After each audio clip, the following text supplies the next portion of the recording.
Un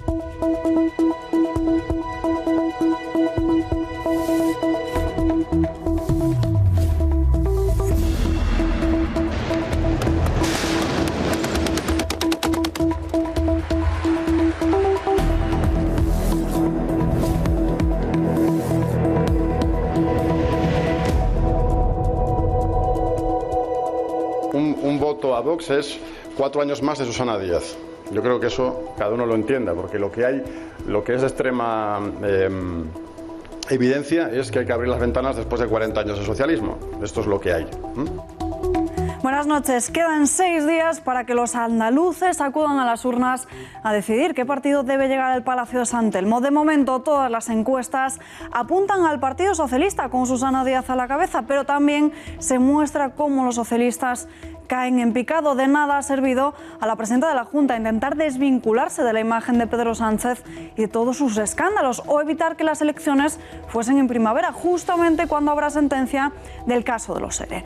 Los sondeos le otorgan hasta 10 escaños menos. Es evidente que tendrán que pactar si quieren seguir en el Parlamento andaluz, pero ¿hacia dónde van a mirar? ¿A las filas moradas o a las naranjas? También se refleja el auge de Vox, moviéndose en una horquilla de entre 3 y hasta 5 escaños. El partido Abascal ha llenado todos sus mítines a lo largo de la región con un discurso políticamente incorrecto con el que cada vez confía más gente. Enfrente, el Partido Popular está apelando al voto útil para tratar de minimizar el efecto Vox en lugar de ofrecer propuestas sobre cómo pretende acabar con el régimen socialista. Andalucía lleva 40 años sumida en un letargo a causa del PSOE, con el máximo nivel de paro español y a la cabeza en fracaso escolar. El cambio es más necesario que nunca. Más noticias en nuestro sumario.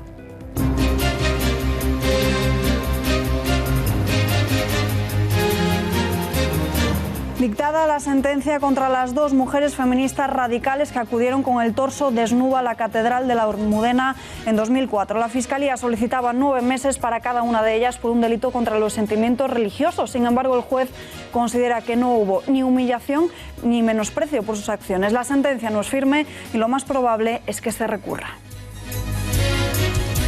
Dani Mateo en el banquillo ante el juez y sin decir palabra. El actor se ha acogido a su derecho a no declarar esta mañana, investigado por un delito de odio al que se le va a sumar otro por ultraje a la bandera. Hoy el humorista ha acudido al juzgado de instrucción número 47 de Madrid por sonarse la nariz con la bandera de España en una escena del programa El Intermedio de La Sexta. Como ciudadano de este país estoy algo preocupado porque estamos llevando a un payaso frente a un juez por hacer su trabajo y eso me preocupa mucho por la imagen que da de mi país y de mi bandera. Derrota diplomática en la defensa de Gibraltar. El gobierno lo vende como un triunfo y un éxito histórico, pero lo cierto es que España no ha vetado finalmente el acuerdo del Brexit. Nada se afirma en él sobre la necesaria autorización previa de España para la regulación que los futuros tratados entre Londres y Bruselas puedan establecer respecto del estatus de Gibraltar. La Unión Europea está reconociendo el liderazgo de España en la definición de la relación que pueda tener la Unión Europea con Gibraltar. Continúa la guerra del sector del taxi contra los VTCs. Hoy centenares de taxistas se han concentrado frente a la Comunidad de Madrid para que se regulen este tipo de licencias. La manifestación, convocada por las plataformas Élite y Caracol Taxi, ha empezado a las 11 de la mañana en la Puerta del Sol y ha obligado a cortar el tráfico en la calle de Alcalá.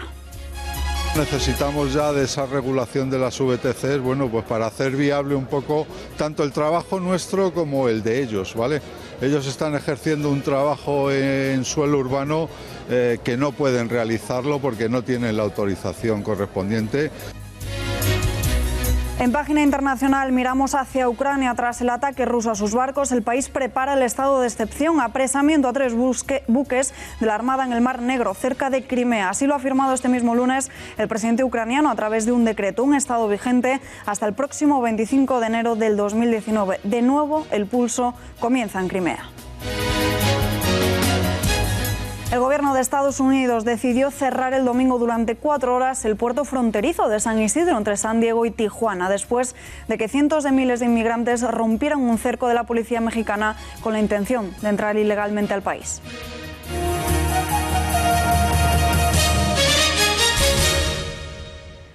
Nerviosismo en el Palacio de la Moncloa y de nuevo el escándalo podría volver a posicionarse sobre Dolores Delgado. Según el diario El Independiente, existe una grabación realizada por el comisario José Manuel Villarejo en la que Delgado critica supuestamente a Pedro Sánchez. No sería además la primera vez que escuchamos a la ministra de Justicia en conversaciones con el excomisario. En la cinta se escucha cómo Delgado llamaba maricón a Fernando Grande Marlaska. Aseguraba que prefiere trabajar con un tribunal de tíos que de tías. Insinuaba que jueces terminaron con menores durante un viaje a Colombia y respondía con la expresión éxito garantizado cuando Villarejo desvelaba que recurrió a prostitutas para sonsacar información a empresarios y políticos. Pues siguen saliendo a la luz más de esas grabaciones de Villarejo. La última la destapa hoy el diario Voz Populi. Se trata de una conversación con Ignacio López del Hierro, en donde se mencionan las sospechas del Partido Popular ante un supuesto espionaje a líderes regionalistas. Se han puesto preocupados, Se han puesto preocupados. Han dicho a ellos, por favor, con todo lo que puedas con el tema este.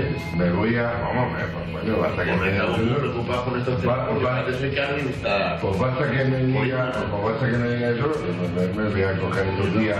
Siempre me voy a coger estos días... El primero que les llega, es que les ha llegado la arena. La arena. Está muy preocupado con la gente allí, porque están metiendo dos ustedes. Están notando que no solamente la afecta a él, están notando que están aumentando otros líderes regionales del partido como si estuvieran investigando. Pero esos partidos están intentando sacarlo, pero eso le han perdido periodistas. Pues pero estos tíos, macho, esos tíos que yo te digo, son falsas todos. Finalmente, Pedro Sánchez desbloquea el acuerdo sobre el Brexit. Ayer el Gobierno no vetaba el mismo, lo que supone una derrota diplomática sobre Gibraltar. Nada nuevo se ha conseguido, nada se afirma en ese acuerdo sobre la necesaria autorización previa de España para la regulación que los futuros tratados entre Londres y Bruselas puedan establecer respecto del estatus de Gibraltar. A pesar de todo ello, el Gobierno español saca pecho y dice que es un acuerdo histórico. La Unión Europea, por primera vez en estos años que llevamos como Estado miembro de la Unión, se posiciona y asume la posición política del Gobierno de España respecto al contencioso con Gibraltar en su relación con el Reino Unido. Y esto me parece clave, esencial. Creo que es un acuerdo razonable, dentro de, lógicamente, la tristeza que representa el que la Unión Europea pase de ser una Unión a 28 a una Unión a 27. La Unión Europea está reconociendo el liderazgo de España en la definición de la relación que pueda tener la Unión Europea con Gibraltar. Mientras los socialistas tachan al Partido Popular y a Ciudadanos de mezquinos y patéticos por no ver la victoria de Gibraltar, ambas formaciones continúan lanzando reproches sobre ese acuerdo alcanzado sobre el Peñón e incluso piden la comparecencia urgente de Sánchez. Ayer conocimos un acuerdo del Gobierno de España en relación al Brexit y al estatus futuro de Gibraltar.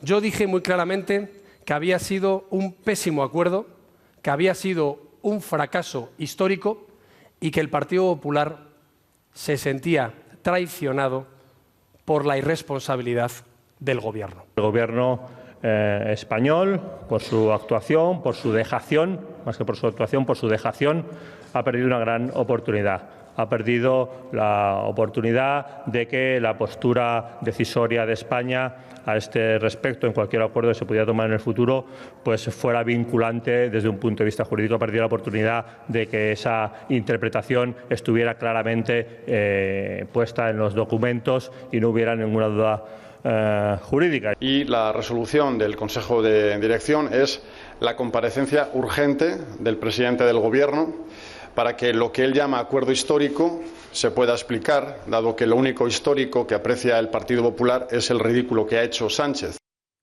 En la bancada azul y naranja dudan, como ven, del valor jurídico de esa declaración política de la Unión Europea. El ministro de Asuntos Exteriores, Josep Borrell, ha respondido a ambos partidos asegurando que todo lo que tenga que ver con Gibraltar pasará antes por Madrid.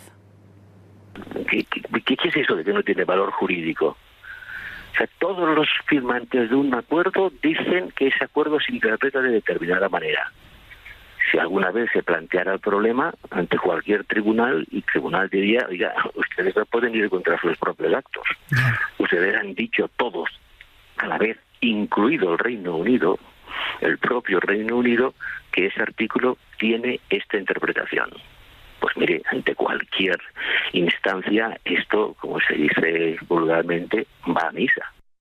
Críticas también desde miembros de gobiernos anteriores. José Manuel García Margallo ha desaprobado ese acuerdo. Para él, España debe hacer lo mismo que Reino Unido en un primer momento cuando comenzó las negociaciones con Irlanda, es decir, fijar por ley. José María Aznar, por su parte, cree que España no ha avanzado absolutamente nada. Aquí estamos hablando de una declaración conjunta del Consejo y de la Comisión Europea y de una carta del representante del Reino Unido dirigida al Consejo y a la Comisión. Pero insisto, son declaraciones, son expresiones de buenos deseos que no pueden compararse con el valor jurídico que tiene el acuerdo de retirada y en concreto los artículos 3 y 184. Y es muy difícil de explicar también que se les pueda vender a los españoles como un gran éxito de consecuencias históricas el que España ni ante el Reino Unido ni ante la Unión Europea haya dado un solo paso más que la situación que tenía en relación con Gibraltar. En el Ejecutivo siguen trabajando intensamente por sacar los presupuestos adelante después del bofetón de Bruselas. Así hablan de las cuentas, aunque lo cierto es que siguen sin apoyos y Podemos ve cada vez próximo a un posible adelanto electoral por este asunto. Estamos trabajando, insisto, siempre de forma bastante intensiva en la conformación del presupuesto. El resto de formaciones políticas, por ahora, no han tenido ningún pronunciamiento distinto del que ustedes conocen. Por tanto, ahí estamos, intentando mover la posición tanto del PP como de Ciudadanos, como de los nacionalistas, para intentar pues que este país pueda contar con unas cuentas públicas que, como siempre digo, sin duda permiten la recuperación de las personas, permiten que la recuperación económica la sientan, la vivan los hogares y las familias. Pero si no lo consiguen, apuntan a un plan B para aprobar una batería de medidas. Así lo ha adelantado la titular de Trabajo, Magdalena Valerio, quien también ha hablado de la reforma laboral. Asegura no creer que la subida del salario mínimo interprofesional afecte al empleo y no pone fecha al sistema de cotización para autónomos. ¿A quién le cabe en la cabeza que porque vengan 17.000 personas a trabajar a España, con eso vamos a resolver el tema de las pensiones en este país? Sencillamente se ha hecho una noticia de algo que es habitual. Existe un amplio consenso sobre la conveniencia de ir aproximando la cotización de cada autónomo a sus ingresos reales, disminuyendo la cotización en aquellos casos en que los rendimientos sean inferiores al salario mínimo interprofesional e incrementándola cuando los ingresos sean superiores a las bases de cotización. Bueno, la reforma de la reforma laboral, valga la redundancia, está ya muy trabajada, lo acabo de comentar anteriormente. O sea, son temas que ya se han debatido largo y tendido en la mesa de diálogo social y bueno, pues estamos todavía ahí con retoques y nos gustaría, a mí me encantaría conseguir la unanimidad. Desde que el Partido Socialista llegase al Palacio de la Moncloa hemos visto al gobierno de la hipocresía, un gobierno que prometía traer limpieza a las instituciones políticas, pero en estos 6 meses hemos visto ya 6 escándalos. El lema de Pedro Sánchez, donde dije digo, digo Diego. Se han escrito tantas cosas, ¿no? Se decía a principios de año que yo iba a vender mi alma para ser presidente del gobierno y que va a aceptar el chantaje de Iglesias cargándonos la independencia de los jueces y fiscales, que íbamos a hacer descansar la gobernabilidad de España en fuerzas independentistas. Sánchez aseguró que no vendería su alma para conseguir el poder, pero sus palabras se las llevó el viento. El Partido Socialista se valió del apoyo de Unidos Podemos, de los independentistas, del PNV y de Bildu para echar a Rajoy de la Moncloa y ocupar su puesto a pesar de solo contar con 84 diputados. Aquellos con los que jamás pactaría se convirtieron en sus socios. Habían conseguido su objetivo, echar a la derecha corrupta del poder. ¿Y ahora qué? Este era el plan de Sánchez tras la moción. Para cerrar esta etapa negra, para abrir una nueva etapa, con un gobierno que va a tener una hoja de ruta clara: censura, estabilidad y elecciones para que los españoles decidan. Sin embargo, Sánchez no tardó mucho en cambiar de parecer. Sí, yo quiero agotar la legislatura porque el gobierno está sacando adelante cosas importantes para el conjunto de la ciudadanía. Pedro Sánchez decidió atrincherarse en la Moncloa, haciendo evidente que su plan real era llegar al poder como fuera, ya que por las urnas resultaba imposible. El nuevo presidente sabe de su debilidad parlamentaria, solo 84 diputados, el peor resultado de la historia del partido, y por ello se ve obligado a bailar con las más feas. Traicionando una vez más su palabra, se puso manos a la obra para conservar su tesoro, la Moncloa. Pactó con Podemos los presupuestos generales del Estado del año 2019, unas cuentas que no han recibido el visto bueno de la oposición, ni de Bruselas, ni siquiera de los independentistas, que buscan intercambiar un sí a los presupuestos por favores. Seguramente estas cuentas nunca vean la luz. Más asuntos. Dani Mateo ha decidido acogerse a su derecho a no declarar esta mañana ante el magistrado. El humorista estaba citado como investigado y para declarar en el juzgado de instrucción número 47 de Madrid por un supuesto delito de odio y ultraje a la bandera. Los abogados de Mateo han presentado además un escrito ante el magistrado en orden a dos extremos. El primero, deslegitimar al denunciante, el sindicato Alternativa Sindical de Policía, por entender, dicen, que no puede ser acusación particular, sino popular. Intentan también desviar la causa a los juzgados de Alcobendas, alegando que fue allí donde se grabó ese sketch. Horas antes de acudir al juzgado, Dani Mateo colgaba la siguiente imagen en su perfil de Instagram.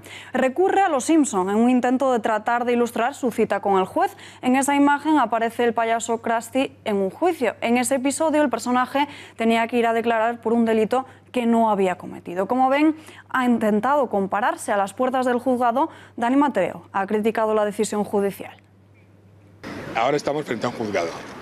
Ahora entramos en el terreno de la justicia y creo que cuando entramos en el terreno de la justicia lo que hay que hacer, lo inteligente, es callar y escuchar qué es lo que la justicia tiene que decir.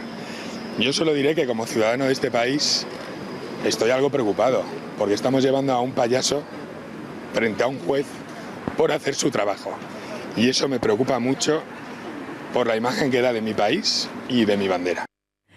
Hablamos de todo ello con Raúl Cuesta, portavoz del sindicato ASP. Señor Cuesta, muy buenas noches. Hola, muy buenas noches. Su sindicato ha llevado a Mateo a los tribunales por una presunta ofensa a España, sus símbolos y, por ende, a toda la sociedad democrática. Hoy el acusado ha decidido no acogerse a declarar, a su derecho a declarar, pero justo antes de entrar al juzgado aseguraba que solo hacía su trabajo, como acabamos de escuchar. ¿Cómo valora estas declaraciones? Sí, nosotros, hace ya unas semanas que llevamos con este asunto y hoy por la mañana hemos estado allí presentes y tenemos dos cosas muy claras. La primera, que si el señor Mateo hace su trabajo, nosotros también hacemos nuestro trabajo, es decir, perseguir todos los delitos que vienen en el Código Penal, bien de oficio o instancia de parte. Queremos recordar, como hemos dicho hoy por la mañana, que la bandera de España representa unos principios y unos valores constitucionales. Es un símbolo oficial por el que trabajamos todos los policías nacionales y los guardias civiles y donde muchísimas millones de personas se levantan cada mañana para trabajar por esa bandera. Entendemos que el humor tiene unos límites y esos límites están cuando ofendes al que tienes enfrente. Señor Cuesta. ¿Sí, me oye? Sí, le escucho.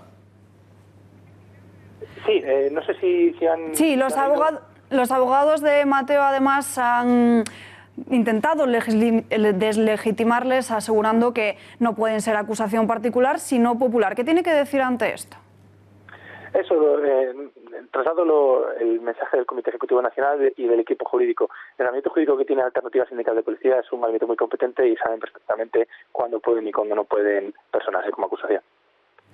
Pues señor Cuesta, muchísimas gracias por atender a nuestra llamada. Muy buenas noches. Muy bien, gracias a vosotros. Seguimos en página de tribunales. Una hora más tarde de lo previsto y con una imagen poco habitual, arrancaba el juicio por las irregularidades en la salida de bolsa de Bankia del 20 de julio de 2011. 34 personas físicas y jurídicas serán las que veremos en el banquillo, pero no todas estas investigadas serán acusadas. La Fiscalía dirige sus acusaciones contra 4 personas. La antigua cúpula consideran que es esta la culpable en todo el procedimiento. Esas 4 personas son el ex vicepresidente de Bankia, Rodrigo Rato, y José Luis Olivas, y los ex consejeros José Manuel Fernández y Francisco Verdú Pons. No es la primera vez que José María Aznar se preocupa por el estado de salud de Eduardo Zaplana en prisión preventiva. Hoy el expresidente ha pedido que la situación del que fuera ministro de Gobierno se resuelva de la siguiente forma.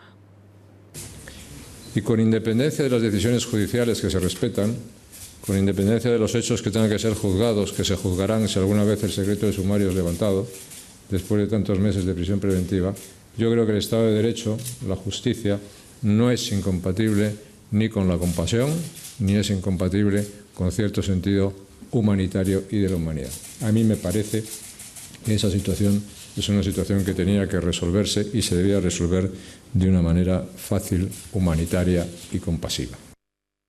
Y nos vamos a Andalucía porque este domingo sus ciudadanos acuden a las urnas y tenemos nuevos datos que vaticinan la intención electoral. Miriam Olivas, muy buenas noches. Susana Díaz continúa a la cabeza, pero cayendo en picado. Así es, Alba, porque según las encuestas, Susana Díaz perdería hasta 10 escaños. Esto nos revela la encuesta de Sociométrica para El Español, en la que podemos comparar este sondeo con las elecciones del año 2015. El PSOE ganaría con un 32,8% de los votos, pero se quedaría con entre 37 y 40 escaños, en comparación con los 47 que obtuvo en 2015. El Partido Popular se consolidaría como segunda fuerza con un 22,7%, pero también perdería entre 4 y 7 escaños.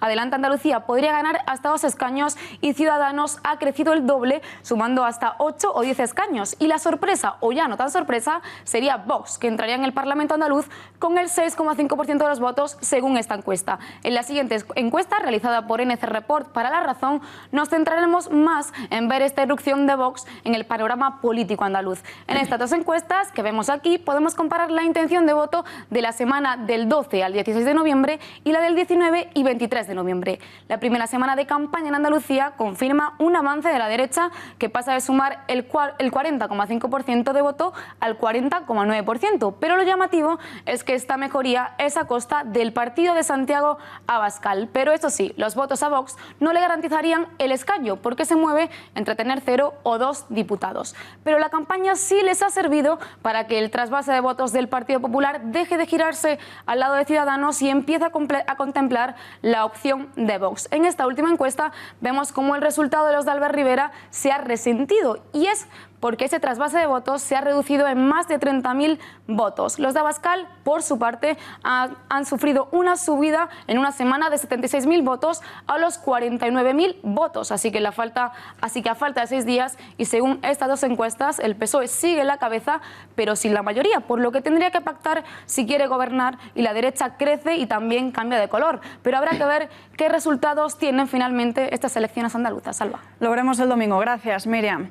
Como una especie de tiro en el pie, el Partido Popular llama al voto útil en Andalucía. El secretario general de la formación ha pedido que el centro derecha no se rompa y que, por tanto, todos los sufragios en ese sentido vayan al propio PP. Vox le quita más votos a Ciudadanos que al PP. El votante de centro-derecha no sabe muy bien qué opina el Partido Popular sobre Vox. Si no les parece extremismo, ¿qué es Vox para ustedes? ¿Nacionalismo español? ¿Populismo de derechas? De izquierdas no, seguro, pero más allá de eso todavía está por definir qué son exactamente. Por eso las personas que están inmersas en este baile de siglas al final van a acabar decantándose por el PP, porque es el que mejor defiende las aspiraciones clásicas de ese electorado. Se le pregunta de otra forma, ¿qué es lo que no le gusta de Vox? Pues que sus votantes no voten al PP y la indefinición política, dar soluciones fáciles a problemas difíciles tiene un nombre. En Ciudadanos hacen una llamada a la movilización. Quieren que el mayor número posible de andaluces acudan a las urnas, porque si no, tanto Inés Arrimadas como José Manuel Villegas auguran un gobierno entre Partido Socialista y Podemos. Si cunde el conformismo, si cunde la desmovilización, que parece que es lo que quieren otros partidos, si no se va a votar, corremos el riesgo de que el PSOE siga gobernando después de 40 años, pero además en peores condiciones para los andaluces, porque lo que gobernaría en los próximos 4 años para Andalucía sería el sanchismo, sería esa coalición del PSOE con Podemos, en este caso en Andalucía, que los andaluces ya saben lo que les traería. Vox se mantiene en la mayoría de críticas del Partido Socialista. Los socialistas llegan al final de campaña con un mensaje muy claro para PP y Ciudadanos al exigirles que especifiquen si van a pactar con la formación en la que el juez Serrano es el cabeza de lista. Que Vox es un partido sin representación. Los españoles y españolas no le han otorgado nunca su confianza. Y nos llama mucho la atención que el Partido Popular y Ciudadanos vayan a remolque del laboratorio de ideas de Vox en Andalucía.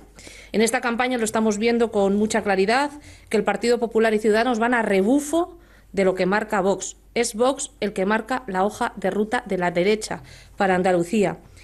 Y es verdad, nos sorprende que haga seguidismo de estas ideas un partido como el Partido Popular, que ha sido tan importante en nuestro país hasta ahora, y un partido como Ciudadanos, que parecía que venía a comerse el mundo, y como decía el refrán, el mundo parece que se le va a acabar comiendo a él. Andalucía no está para partidos de laboratorio, está para propuestas de futuro.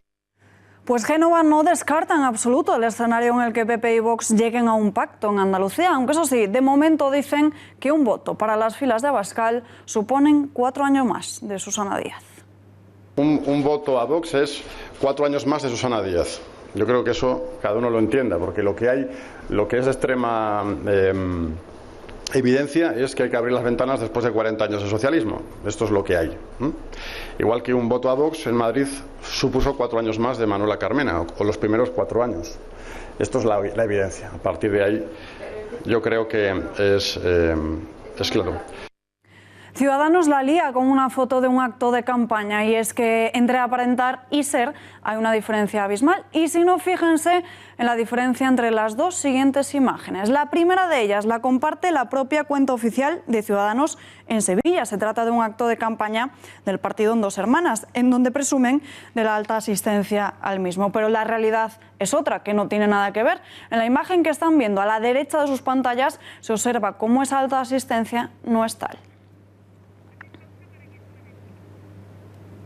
Además de los mítines, ahora bailar y cantar se pone de moda en la campaña electoral. No todo iban a ser críticas y reproches hacia los adversarios.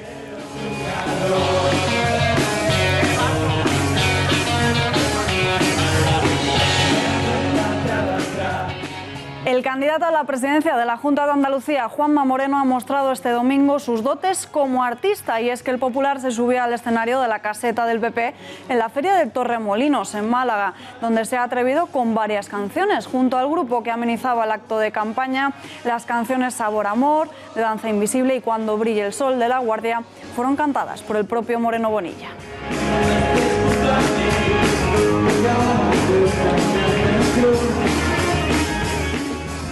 Y analizamos todo lo que sucede en esta campaña electoral andaluza con Romualdo Maestre, periodista de ABC Sevilla. Tenemos conexión telefónica con él. Romualdo, muy buenas noches.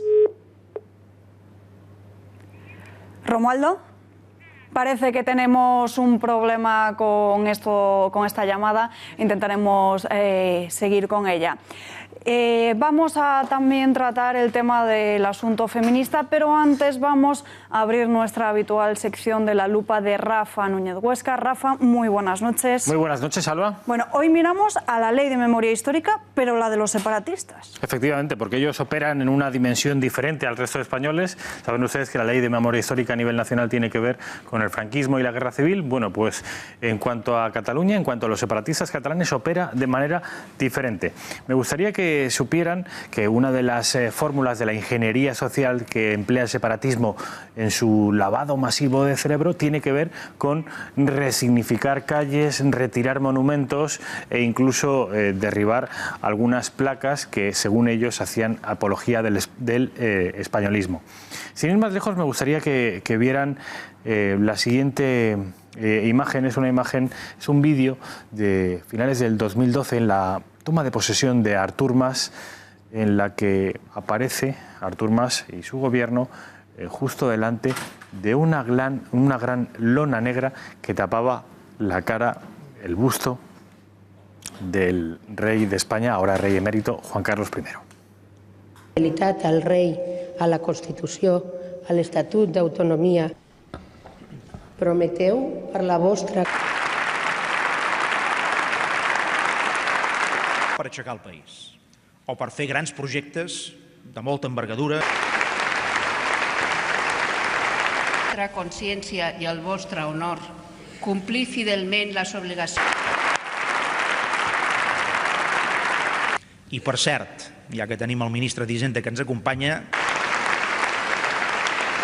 per aixecar el país o per fer grans projectes. Bueno, ya han visto las imágenes de la comparativa entre la anterior toma de posesión de Artur Mas y la del año 2012. Era con una lona negra tapando el busto de el cuadro de Juan Carlos I y otra sin tapar. Vamos un poquito más tarde, en el año 2014, Xavier Trias, siendo alcalde de Barcelona, Xavier Trias de Convergencia, se dedicó, vamos a ver si les parece las imágenes, a retirar, esa es la plaza, el escudo de la Plaza de la Constitución, estaba justo en la fachada del Ayuntamiento, es un escudo que hace honor a la Constitución de 1837, se incluyó justo en la fachada del consistorio barcelonés en 1840 y si pueden comprobar en la siguiente imagen, lo que hizo Xavier Trias fue taparlo con una lona durante unos días, que fueron los días que tardó en erigirse una nueva placa con el escudo de la ciudad condal que ponía en catalán Ajuntament de Barcelona. Es decir, una placa varias veces centenaria, que aludía a la Constitución que compartimos todos los españoles, fue sustituida por una placa de la localidad de Barcelona y que hacía alusión a su ayuntamiento. Vamos a Sabadell, esto ya es mucho más reciente, esto es el año 2017.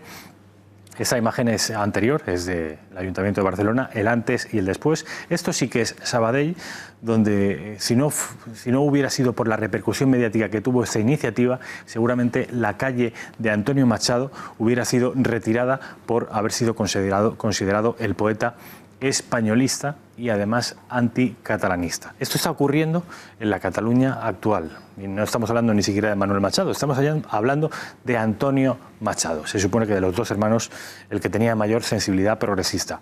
Esto ya les digo, si no se retiró finalmente esa calle, fue por la tremenda repercusión mediática e indignación que tuvo entre todos los españoles y la mayor parte de los medios de comunicación. Vamos con la siguiente imagen, tiene que ver con el siguiente consistorio barcelonés. Saben ustedes que a Xavier Trias le sucede en el Ayuntamiento de Barcelona Ada Colau, que decide retirar el busto de Juan Carlos I y además hacerlo delante de las cámaras y estando su mano derecha, el vicealcalde, presente. Vean la imagen.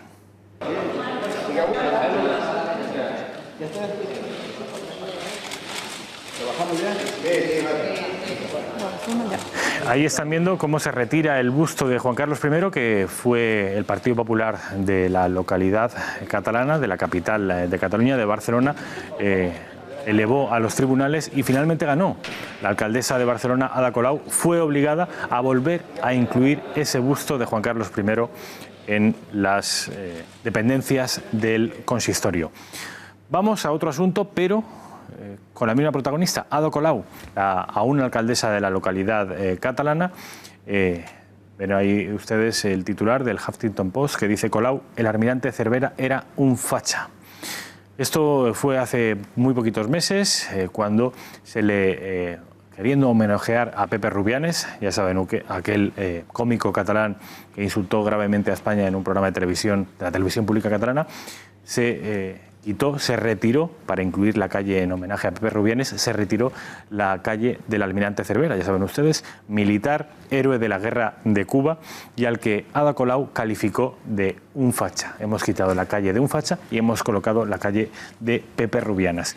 Son, como ven, ya 5 ejemplos de cómo la manipulación y la ingeniería social separatista va poco a poco, no solo a través de los medios de comunicación, sino a través de los muebles e inmuebles, cambiando la configuración ideológica e identitaria de una localidad, Barcelona, o de una región de España que es Cataluña. Me gustaría que vieran la siguiente imagen, tiene que ver con Gerona. Esto fue ya posterior al 1 de octubre, al día del golpe de Estado. Gerona inaugura la plaza que homenajea al referéndum del 1 de octubre. El referéndum ilegal fue homenajeado en Gerona y además se escogió la que hasta ese momento era la plaza de la Constitución española. que quedó, por supuesto, retirada del callejero de la localidad gerundense y fue sustituida por una plaza que hoy recibe el nombre de Constitución Española. El último ejemplo de cómo la ingeniería social separatista sigue teniendo, como los talibanes, salvando las distancias, sigue teniendo entre ceja y ceja algunos objetivos en los cuadros, en las pinturas, en los bustos, en las calles. El que van a ver es Quim Torra, el presidente de la Generalitat actual, advirtiéndole a algunos turistas que las pinturas que siguen aún en el Palau de la Generalitat, referides a la historia de España, a los Reyes Católicos, que no le hacen mucha gracia. Llavors, aquest saló de Sant Jordi tan magnífic a mi no m'agrada, i no m'agrada per les pintures que hi ha. Aquestes pintures, si us hi fixeu, és una història de Catalunya una mica estranya, perquè tot va de Reis Catòlics, va de la batalla de Lepanto, la Mare de Déu de Montserrat d'acord, però més Reis Catòlics, més tal, allà els Reis Catòlics, tal qual. Per tant, alguna cosa rara ens explica això, no? Tot aquest rotllo era bàsicament per dir que volem tornar les pintures de Torres García aquí, que és el seu lloc. Las pinturas de Torres García tendrían que tapar esas imágenes de los Reyes Católicos que, según las propias palabras del presidente de la Generalitat, tanto le molestan. Sin comentarios. Gracias, Rafa. Gracias. Más asuntos. Irrumpir semidesnudas con el torso en la Catedral de la Almudena de Madrid, llegar hasta el altar mayor, encadenarse al crucifijo y proferir gritos blasfemos y a favor del aborto. No es un delito de ofensas a los sentimientos religiosos. Eso es lo que ha dictado el Juzgado de lo Penal número 22 de Madrid contra las dos mujeres feministas radicales que llevaban a cabo estas acciones en 2004. La Fiscalía solicitaba 9 meses para cada una de ellas por un delito contra los sentimientos religiosos. Sin embargo, el juez considera que no hubo ni humillación ni menosprecio por sus acciones. La sentencia no es firme y lo más probable es que se recurra. Ayer fue 25 de noviembre, Día Internacional contra la Violencia del Género. Miles de mujeres de todos los puntos de España salían a sus respectivas ciudades para reclamar el fin de esta lacra. La manifestación más masiva transcurría en Madrid y la convocaba el Foro de Madrid contra la Violencia de las Mujeres y otras 80 organizaciones del movimiento feminista. Comenzó a las 11:30 de la mañana en Cibeles y terminó con la lectura de un manifiesto en la Puerta del Sol. En ella estaban además diferentes políticos del Partido Socialista, de Ciudadanos y de Unidos Podemos. Desde que se implantó la ley contra la violencia de género, los suicidios en España durante procesos de divorcio se han multiplicado, según los datos de la Plataforma Ciudadana por la Igualdad. Según esta plataforma, en 1999 fueron 17 mujeres y 72 hombres los que decidieron terminar con su vida, mientras que en el año 2005, el mismo año que entra esta ley, son 89 mujeres y 638 hombres. Guillermo Fernández Vara ha hecho una especie de declaración institucional. El presidente de la Junta de Extremadura ha querido meter a todos los hombres en un mismo saco y llamarles asesinos. Hoy conmemoramos el Día contra la Violencia de Género, que son algunas palabras que constituyen en sí mismo un eufemismo, porque la verdad es que las mujeres mueren, las mujeres lloran, las mujeres gritan y los hombres matan. Y matan los hombres de todas las edades, de todos los estratos sociales, de todas las procedencias, de todas las profesiones. Hoy ha hecho una especie de rectificación de estas declaraciones. Señala que no se persigue a los hombres, solo a los maltratadores. Yo recibí un WhatsApp y el WhatsApp decía: me parece que os estáis pasando. Llamé a la persona que me lo decía para preguntarle a qué se refería con aquello de que nos estábamos pasando y decía que la sociedad se estaba pasando con tanta denuncia, con tanta persecución que le estábamos haciendo a los hombres. Yo le dije que nadie persigue a los hombres, se persigue a los maltratadores, a los que matan, a los que insultan, a los que pegan.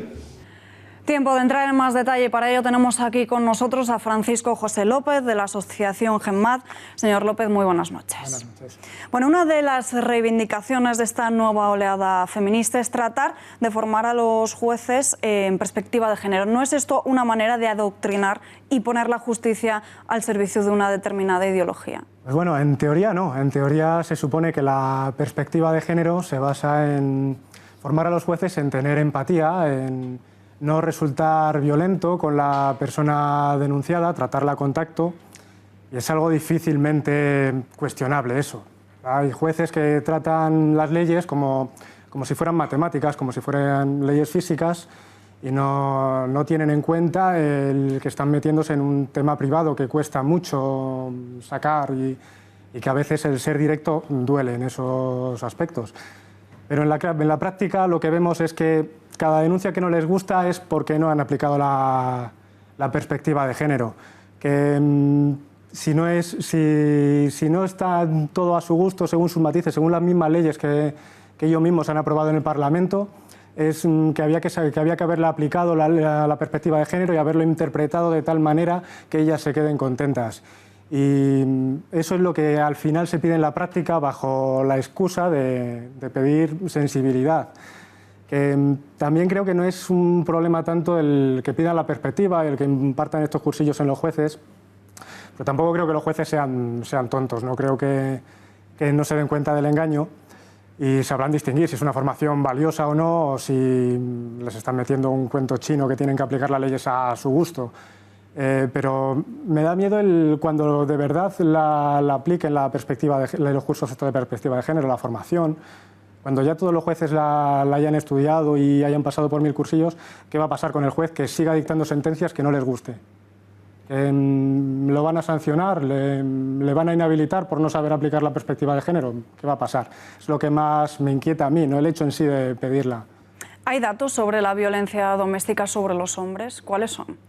Hombre, datos hay. Hay una cantidad brutal de estudios internacionales, de macroencuestas, el proyecto PAS, que es correcto. Hay muchos que dicen que dan los resultados por escalas de violencia, que en cuanto a conducta celotípica, agresiones de bajo nivel, control de móvil y eso, están más o menos al mismo nivel. La brecha viene con agresiones graves y con lo que causa la muerte, que ahí parece que hay como un techo de cristal para la mujer, que tampoco sé por qué nos extraña.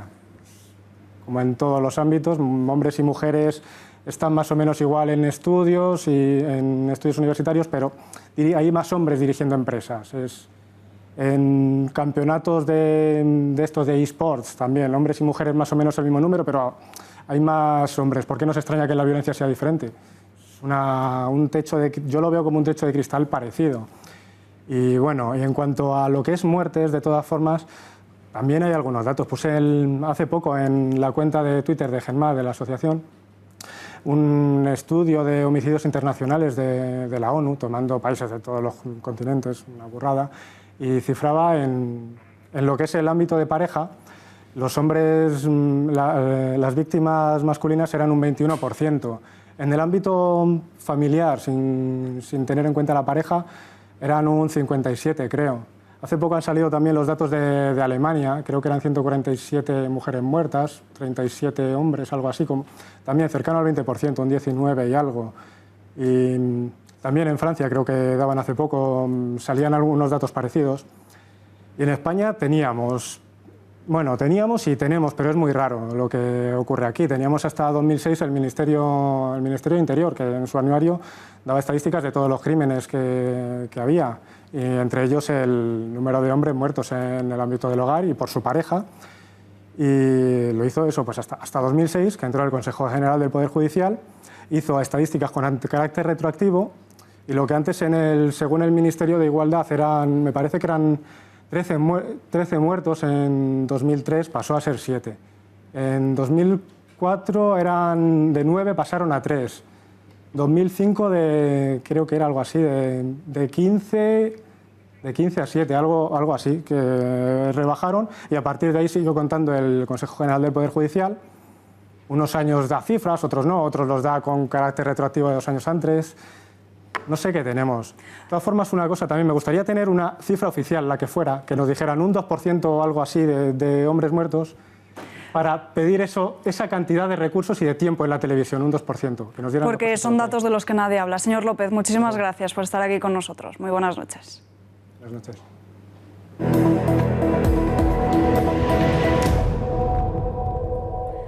En noviembre de 2010, un grupo de católicos catalanes pidieron que se iniciara el proceso para reconocer al expresidente Companys como siervo de Dios, lo que suponía un paso previo a la beatificación del mismo. Ahora, la Asociación Catalunya, Pueblo de España, ha puesto el grito en el cielo sobre ello y ha advertido al Papa Francisco quién fue realmente, pidiendo de esta forma que el proceso no se lleve a cabo. Analizamos esta polémica con el historiador y director de Tiempos Modernos, Fernando Paz. Fernando, muy buenas noches. Muy buenas noches. ¿Se puede considerar siervo de Dios a Companys teniendo en cuenta los miles de crímenes que se produjeron bajo su responsabilidad durante la Guerra Civil?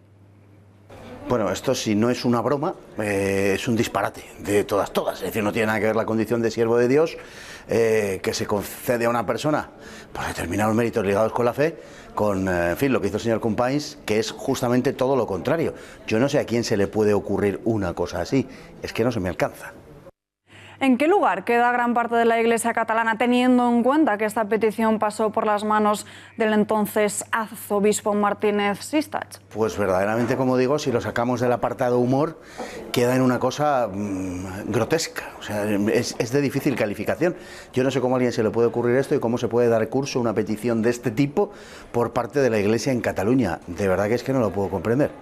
Según los promotores de la beatificación, Companys ha pasado la historia por ser el único presidente democráticamente elegido asesinado en Europa durante la Segunda Guerra Mundial. ¿Acaso sirve esto como atenuante por todo lo que hizo?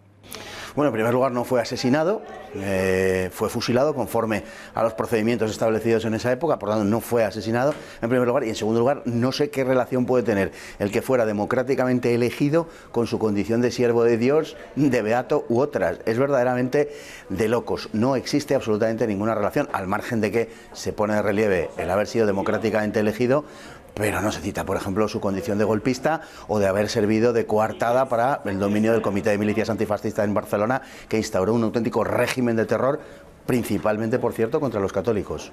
Fernando, muchas gracias y buenas noches. Es un placer, buenas noches. Éxtasis navideño en Vigo. El alcalde gallego Abel Caballero, entusiasmado y alegre al encender las luces de la Navidad de la ciudad. Se ha atrevido incluso con el inglés. Vean. Y atender, porque la música y la luz van a vivir en Vigo en el árbol, in our Christmas time. So we are going to listen just Happy Christmas de John Lennon with the light, with the music. Very welcome everybody here. Música y luz. Todos los libros de la historia tendrán que ser reescritos, y es que en Nuevo México se ha hallado un fósil de un reptil herbívoro y los investigadores de este descubrimiento apuntan a sus más de 300 millones de años de antigüedad. Se trata del fósil más antiguo, situado en el periodo Pérmico, unos 50 millones de años antes de que se surgieran los dinosaurios.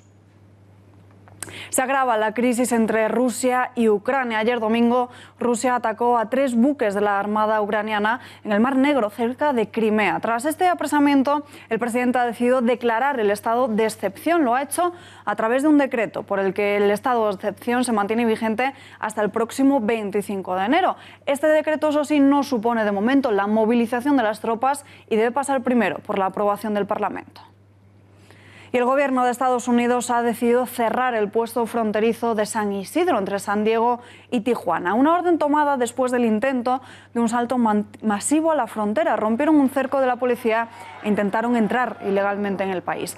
Un centenar de inmigrantes de esta caravana habría sido la cifra de los que intentaron saltar esta valla fronteriza que separa México de Estados Unidos. Tras 4 horas fue reabierta. Es uno de los puestos más transitados. Además de los 5.000 migrantes que ya han llegado a la ciudad fronteriza, se calcula que puedan sumarse otros 9.000 en los próximos días, de acuerdo con la mayoría de las estimaciones. Y nosotros nos despedimos ya, no hay tiempo para más, pero como siempre les dejamos con Tiempos Modernos y después el mejor repaso a toda la actualidad y análisis político en El Gato al Agua. Hasta mañana.